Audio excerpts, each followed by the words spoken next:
Romanos 8, versículo 31 e diante. Glória a Deus. Deus tem algumas perguntas para você nessa noite aqui. Deus tem algumas perguntas para você. Já começa aí no versículo 31. Que diremos, pois, a estas coisas? Se Deus é por nós, quem será contra nós?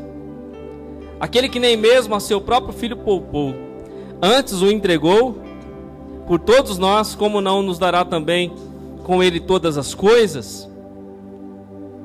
Quem tentará acusação contra os escolhidos de Deus? É Deus quem os justifica. Quem os condenará? Está percebendo aí que Deus está perguntando? Pois é Cristo quem morreu, ou antes quem ressuscitou dentre os mortos, o qual está à direita de Deus e também intercede por nós. Quem nos separará do amor de Cristo? A tribulação, ou a angústia, ou a perseguição, ou a fome, ou a nudez, ou o perigo, ou a espada? Vamos completar aqui. Ou a falta de emprego, ou a enfermidade, ou a dor, ou a calúnia, ou as tentações, ou as perseguições. E aí, querido, tem uma lista que você pode talvez narrar nessa noite, pelo que você possa estar passando nesta hora, neste momento na sua vida. Mas a palavra disse lá, no versículo 30, quem nos separará do amor de Cristo? Deus está fazendo uma pergunta aí para você e para mim. E aí o apóstolo Paulo, pelo Espírito Santo, ele começa a falar algumas coisas. A tribulação, a angústia, a perseguição, a fome, a nudez, o perigo, a espada. E aí segue-se toda uma lista que possivelmente você possa estar vivendo hoje na sua vida. Talvez a escassez, a dificuldade, talvez as lutas da vida, os problemas, a enfermidade. Você pode colocar nessa lista aí que ele começou, iniciou. E aí nós podemos colocar aqui a nossa vida dentro desse contexto de pergunta que Deus está nos fazendo nessa noite. Agora, irmãos, ele começa dizendo assim: que diremos, pois, essas coisas? Se Deus é por nós, quem será contra nós? Querido, se Deus é por você, nós estamos falando do Deus vivo, estamos falando do eterno, do soberano, do El Shaddai, do grande eu sou, do Senhor dos exércitos, do Todo-Poderoso de Israel, do único Deus e soberano. Ele está falando: se Deus, o imenso e soberano Deus, o Altíssimo, que está no trono, entronizado entre louvores e adoração, que o seu trono não pode ser abalado, a sua presença não pode ser contestada, Ele é sublime, Ele é soberano, Ele é Altíssimo. Se Deus é por nós, quem será contra nós? Se Ele é por você, na sua vida, se você crê e a sua vida está com Ele, se Ele é por você, quem pode ser contra você? Quem pode ser contra você, meu irmão? Satanás já foi vencido na cruz. Já foi vencido na cruz do Calvário por Jesus Cristo. E nós estamos aqui por Jesus Cristo. Ele está no controle das nossas vidas. Irmã, Ele está no controle da sua vida. Ele que está no controle. Não é o homem que está no controle. Não é o homem que diz: eu faço, eu mando, eu estabeleço, eu faço do jeito que eu quero. Não é o homem, é Deus quem está no controle da sua vida. Aleluias. No versículo 37, ele diz: mas em todas essas coisas, dando uma ideia que finalizou a sua lista, o apóstolo Paulo diz: mas em todas essas coisas somos mais do que vencedores por aquele que nos amou. Vira para o seu irmão aí e diz para o seu irmão, olhando no olho dele: você é mais do que vencedor. Você é mais do que vencedor. Aleluias. O que é ser mais do que vencedor? É, além do mais, descreve alguém que é super vitorioso, que foi além da vitória. Nós temos a concepção de vitória de um pódio, que tem lá o terceiro, o segundo e o primeiro lugar. Essa é a concepção de vitória humana. quando você vê na Fórmula 1, quando você vê no futebol. A nossa concepção de vitória é essa: aquele que está no pódio, aquele que está no lugar mais alto. Essa é a ideia de vitória que nós temos. Mas essa é a ideia de vitória humana. A concepção de vitória celestial de Deus, querido, nós não estamos em pódios humanos, nós não estamos em colocações humanas, nós não estamos no nível humano, nós estamos no nível espiritual de filhos que tem herança e que tem um Pai sobre as nossas vidas. Nós estamos numa condição de super vitoriosos, além dessa vitória desse mundo, uma vitória poderosa, sobrenatural, que ninguém pode tomar e roubar das nossas vidas. Viver com Deus é viver em vitória, irmão. Ah, pastor, mas você não sabe a minha vida hoje, o que eu estou passando, as dificuldades e os fracassos, as lutas que eu passo, os objetivos que eu não consegui alcançar, as metas que eu tracei e até agora não consegui chegar lá. Mas quem foi que disse para você, porque você não conseguiu, porque você não chegou lá, que você é um derrotado? Quem foi que disse, porque você está passando por enfermidade ou por um problema que você não consegue resolver, que você é um derrotado? Olha o que ele disse: irmãos, quem nos separará desse amor? Quem nos separará dessa grandeza? A perseguição, ou a angústia, ou a fome, a nudez, o perigo, a espada, ou a enfermidade, seja lá o que for. O apóstolo Paulo estava dizendo assim: irmão, mesmo que se eu estiver passando por angústia, mesmo se eu estiver com fome, mesmo que se eu estiver passando pelo perigo, pela nudez, pelas situações da minha vida, mesmo assim, e por essas coisas, mas em todas essas coisas, eu sou mais do que vencedor por aquele que me amou. Porque, amado, não são as coisas que nós passamos, as dificuldades que nós passamos em nossas vidas, que vão dizer assim: você agora é vencedor, porque agora você tem dinheiro, está numa boa condição, você vive bem, você come bem, dorme bem, enfim, a sua vida é uma vida de vitória.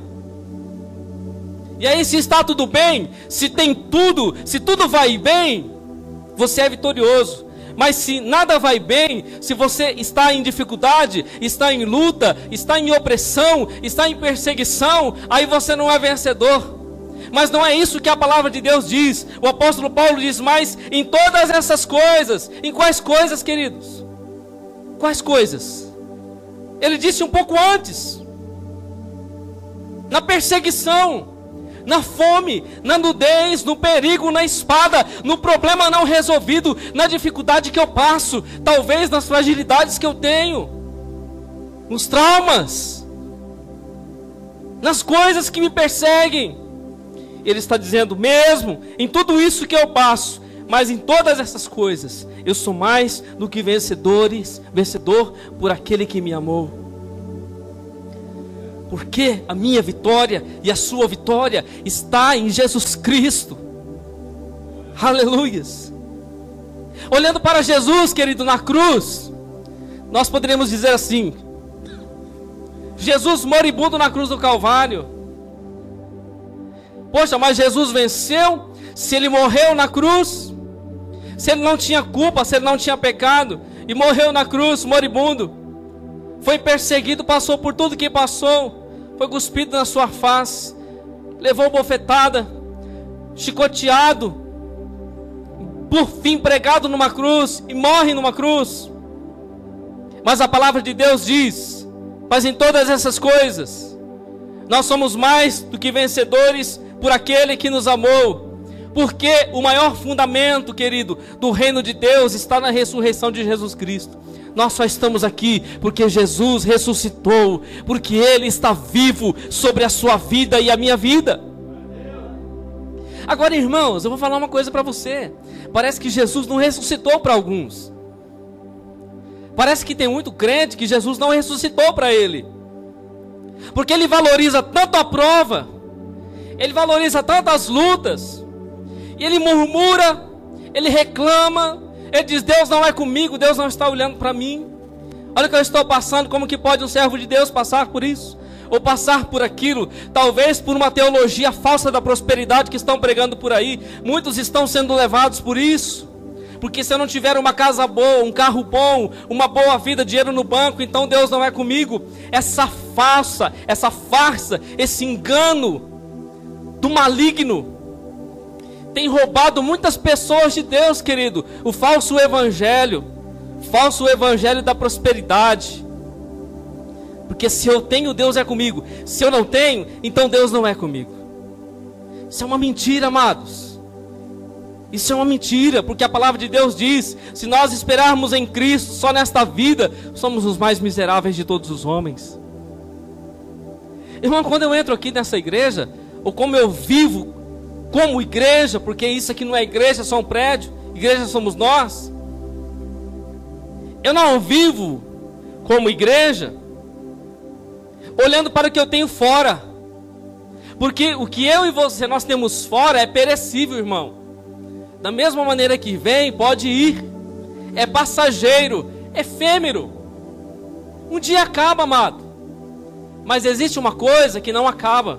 O apóstolo Paulo, no final da sua jornada, em 2 Timóteo, no finalzinho do capítulo 4, ele diz assim: agora estou sendo oferecido, e eu vou embora, Timóteo, mas eu guardei a minha fé, porque eu estou esperando a minha coroa com Jesus. Vamos ler lá, abre a sua Bíblia lá, 2 Timóteo, capítulo 4. Versículo 6. 2 Timóteo 4, 6.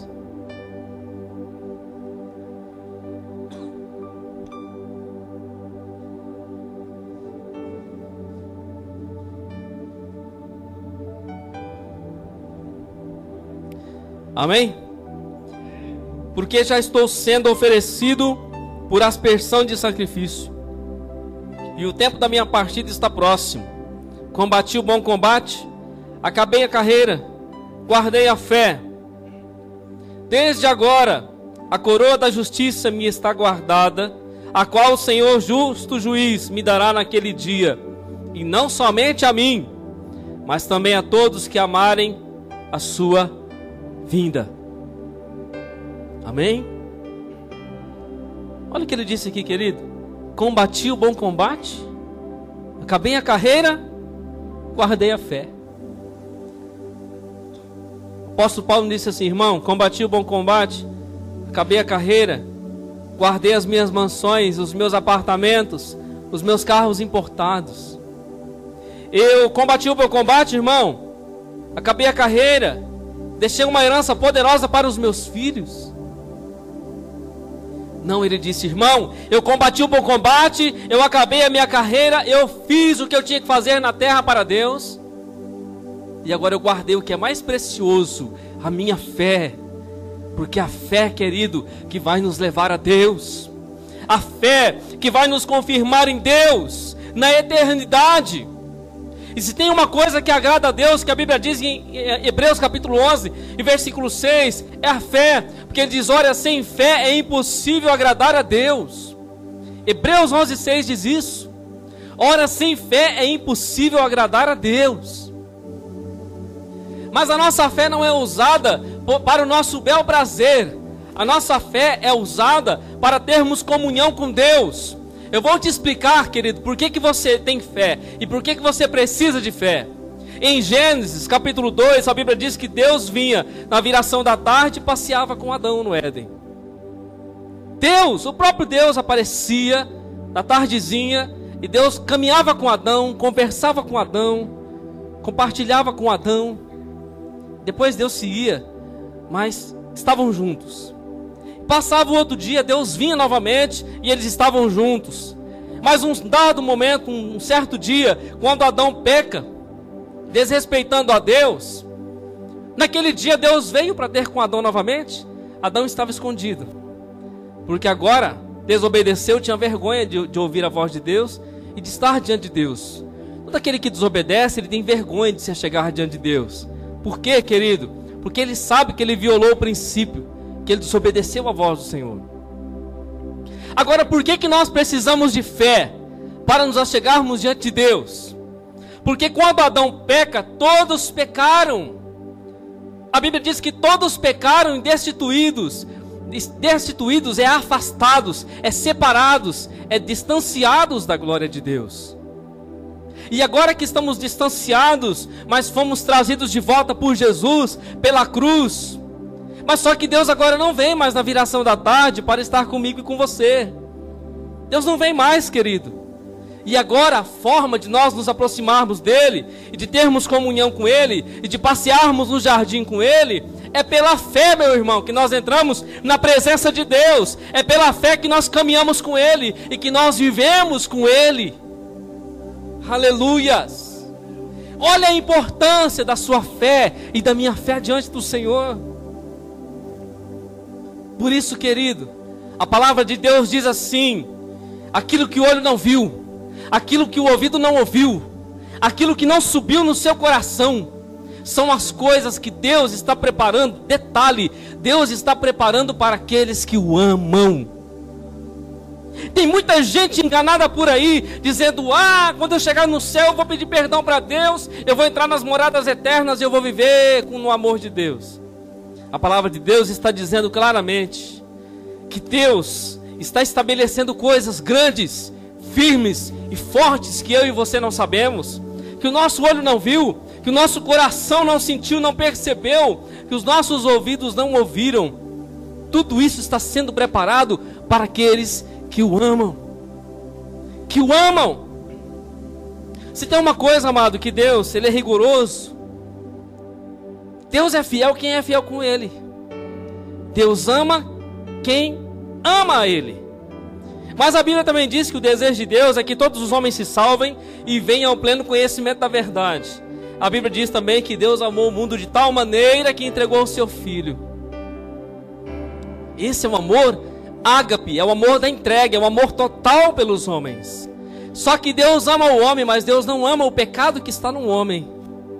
Enquanto o homem que está no pecado não se rende ao Deus que é santo, Deus vai amar o pecador. Mas por causa do seu pecado, Deus não vai ter comunhão com o pecador.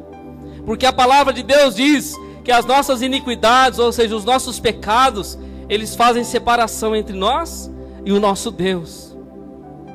Por que muitas vezes, quando pecamos, seja quando nós pecamos, porque nós pecamos, querido, um pensamento, uma atitude, alguma coisa que fizemos até involuntariamente.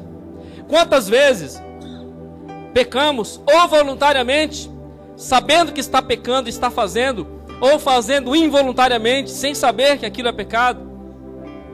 Quantas vezes agimos assim e sentimos que Deus está longe de nós? Por quê? Porque o nosso coração muitas vezes vai nos condenar por causa do pecado. Não é culpa de Deus, porque Deus não quer se aproximar, querido. É porque Ele é santo, entende? Talvez você não entenda, você fala: poxa, Deus está longe de mim. Avalie a sua vida, avalie o seu coração, avalie o seu contexto de vida. Se realmente a vida que você está vivendo é uma vida em Deus.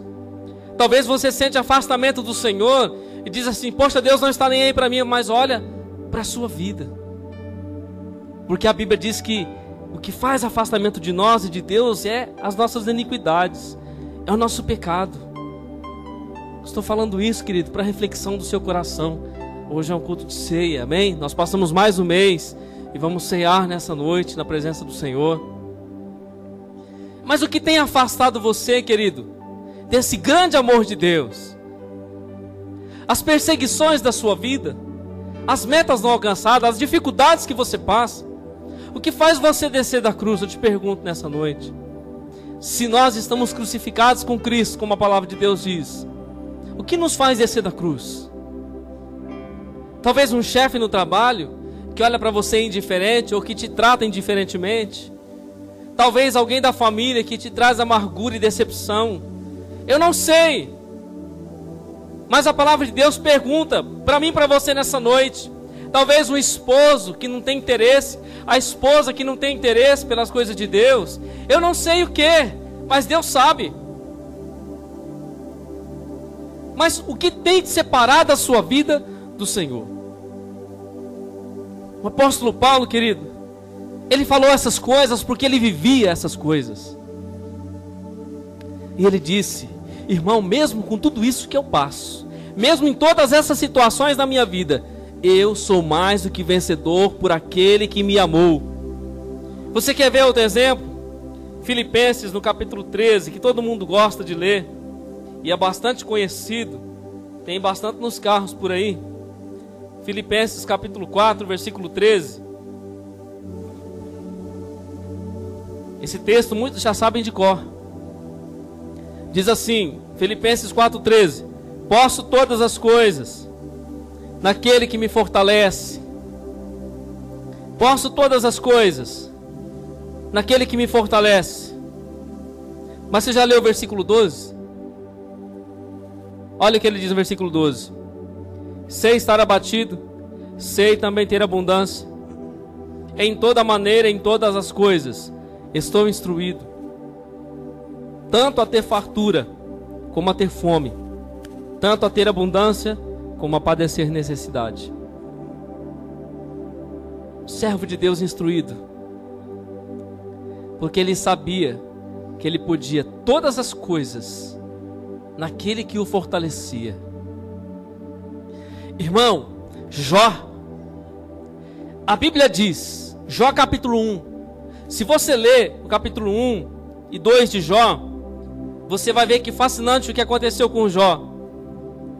Você não vai encontrar no cânon sagrado, na Bíblia toda, você não vai encontrar Deus chamou Davi de homem segundo o seu coração. Deus chamou Abraão de homem muito amigo, seu amigo. Deus chamou alguns homens assim no particular. Mas Jó, Deus não chama de amigo, nem chama de homem segundo o seu coração. Jó, Deus fala da integridade de Jó. Deus fala para Satanás: tem visto o meu servo Jó? Homem reto, fiel, temente, que se desvia do mal. Deus falou de qualidades de Jó, de coisas interiores.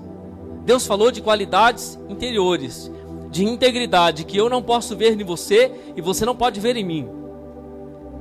A reputação é o nosso nome. Se o nosso nome está sujo, se não está sujo, isso as pessoas veem. A reputação é a fama exterior. Se a pessoa ela tem uma má conduta ou se ela tem uma boa conduta, essa é a reputação que as pessoas estão olhando por fora. Elas estão nos medindo por fora. Aquela é uma boa pessoa, é um bom pagador, é um bom servo de Deus. É a reputação, querido. Essa reputação aí não vale muito não, viu, irmão?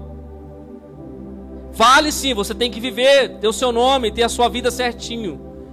Mas isso é para os homens, irmãos. Isso é para os homens. O que vale para Deus, meu querido, o que vale para Deus é a sua integridade interior. É quando você está sozinho lá naquele quarto, naquela sala, quando você está diante da internet sozinho, quando você está diante de situações que te levam a pecar contra o Senhor. Integridade. Deus falou que Jó era um homem íntegro, reto, temente a Deus. Detalhe, que se desviava do mal. Se desviava do mal. Agora, o próprio Deus fala isso de Jó, irmão. Não é uma incoerência? Pensa comigo. Deus fala todas essas qualidades de Jó. Deus elogiou Jó. Deus encheu a bola de Jó. Falou: Jó, em outras palavras, na nossa linguagem hoje, Jó é o cara. Ele é o cara. Só que aí, o que acontece? Jó é provado, meu irmão. Ele é provado. Jó é provado nas finanças. Jó é provado na sua fé com Deus.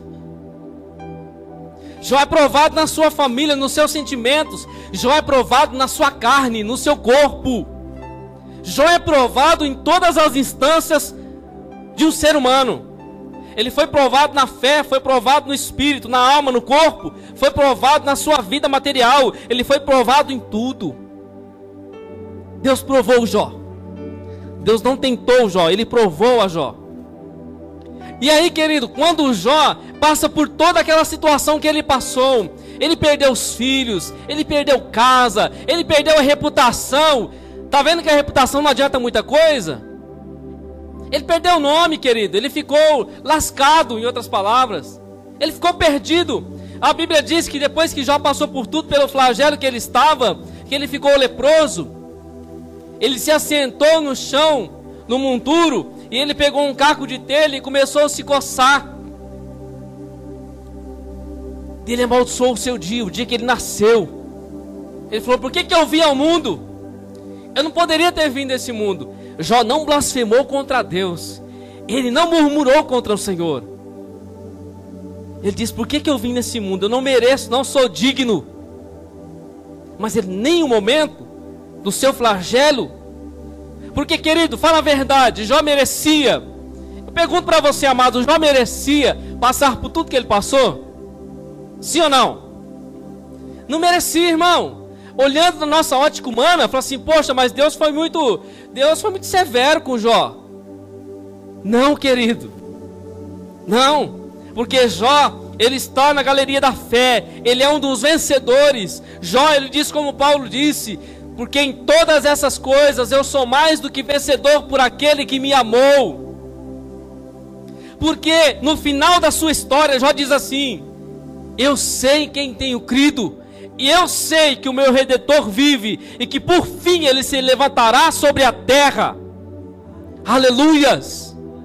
Jó poderia dizer assim: poxa, eu faço tudo. Irmão, Jó, ele era tão dedicado a Deus, que ele orava e dava ofertas a Deus, fazia sacrifícios de animais, como era o costume na época, até pelos seus filhos, até pelos filhos dele. Colocava todos os filhos: Senhor, vou fazer um sacrifício aqui pelo João. Não sei o nome dos filhos de Jó, mas um exemplo. Vou fazer um sacrifício aqui pelo Antônio. Vou fazer pelo Pedro. Senhor, eu vou fazer aqui pela Bianca. Eu não sei, mas Jó fazia o sacrifício por todos os seus filhos, a sua casa. Tamanho o temor que Jó tinha do Senhor. E mesmo assim, querido, Jó passou pela prova, mas Deus levantou-se sobre a vida de Jó. E a Bíblia diz que o segundo estágio de Jó foi mais abundante do que o primeiro, porque a palavra de Deus diz que a glória da segunda casa será maior do que a primeira. A glória da segunda casa será maior do que a primeira. Aleluias. E a Bíblia diz que Deus deu tudo em dobro para Jó. Mas tem um detalhe só em tudo isso, irmão. Eu não sei o que você está passando hoje, mas Jó passou por aquela situação. E a Bíblia diz que em tudo aquilo que Jó passou, Jó não pecou com seus lábios. Jó não blasfemou contra o Senhor. Por isso Deus operou na vida de Jó extraordinariamente na casa de Jó. Até a mulher de Jó. As mulheres são uma bênção. A mulher de Jó disse assim: que nada, Jó, amaldiçoa esse Deus e morre. Rapaz, você perdeu tudo. Você ficou na carne e no osso. Amaldiçoa Deus e morre, Jó. Acabou tudo. Talvez você entrou aqui, ou talvez você tenha passado na sua vida algumas situações, e você diz assim: acabou tudo, eu não tenho mais esperança, eu não consigo lutar contra isso, é maior do que eu digo para você, há alguém maior do que essa situação, há alguém maior do que você nesse lugar, Jesus Cristo de Nazaré, e Ele te dará vitória sobre a sua vida, Ele se levantará sobre a sua vida, Ele proclamará vitória sobre a sua casa, em nome de Jesus. Aleluias. Mas eu e você, amados, nós não podemos valorizar essas coisas. O que sobrou para Jó? Um caquinho de telha, pastor Henrique. Um caquinho de telha, irmão. Para um homem do Oriente que na sua época, ele era o homem mais rico. Não havia ninguém como Jó. Não havia ninguém como Jó, querido, em toda a terra. Ele era o mais rico, o mais forte, o mais influente. Mas de repente Jó se vê coçando-se com um caquinho de telha e dizendo assim: eu não sou digno, Senhor. Eu não sou digno de ter vindo a esse mundo. E a Bíblia diz que Deus operou sobre a vida de Jó extraordinariamente. Por isso que não é o perigo, por isso que não é a espada, por isso que não é a falta de dinheiro, por isso que não é a dificuldade no casamento, por isso que não é as lutas que você passa no trabalho, por isso que não é as perseguições e tentações que você passa, talvez na sua carne, talvez tentações de fora, por isso que não são essas coisas que vão ditar o seu caminho, querido. A voz que você tem que ouvir e crer é a voz de Deus. Aleluias. O apóstolo Paulo disse: eu posso todas as coisas. Ele não disse assim: irmão, eu posso alguma coisa. Eu posso algumas coisas, porque eu sei que Deus é capaz em algumas coisas, mas de outras coisas Ele não pode fazer. Ele não disse isso, irmão. Quando você cogita isso no seu coração, quando você diz assim, poxa, nessa área Deus não está operando, será que Deus vai operar? Você está dizendo assim, em outras palavras, que Deus não é capaz de operar na sua vida nessa área. Preste bem atenção aqui, querido. Quando você diz assim, Deus não operou nessa área na minha vida, você está dizendo que Deus não é capaz de operar. Isso é incredulidade do seu coração. Porque Ele disse, eu posso todas as coisas. Eu posso me livrar do vício. Eu posso me livrar das circunstâncias. Eu posso passar por cima dessa tempestade. Eu posso vencer as minhas dificuldades. Eu posso vencer a fúria do inferno. Porque eu posso porque Ele me fortalece. Porque Ele está sobre a minha vida. Porque eu não vivo como eu quero, eu vivo como Ele quer. E é Ele que rege os meus passos. Aleluias. É Ele, irmão, que está no controle. Deus só não vai estar no controle da sua vida quando você tomar o remo das mãos de Jesus. Não tem um hino aí da harpa que nós cantamos tanto? Aqui a gente não canta, mas já cantei muito. Solta o cabo da nau, toma os remos na mão e navega com fé em Jesus. Sabe Noé, querido? Noé, quando Deus falou para Noé, Noé, faz uma arca porque eu vou destruir a terra com água. Noé cumpriu o chamado de Deus. As pessoas zombavam, caçoavam de Noé. Tá doido, rapaz, não vai chover nada não chove. Para com essa conversa de construir arca. Noé construiu a arca, querido. E assim que ele construiu a arca e colocou os animais lá dentro, a Bíblia diz que Deus selou a porta. E havia algo interessante naquela arca, que a arca moderna é o Titanic que afundou.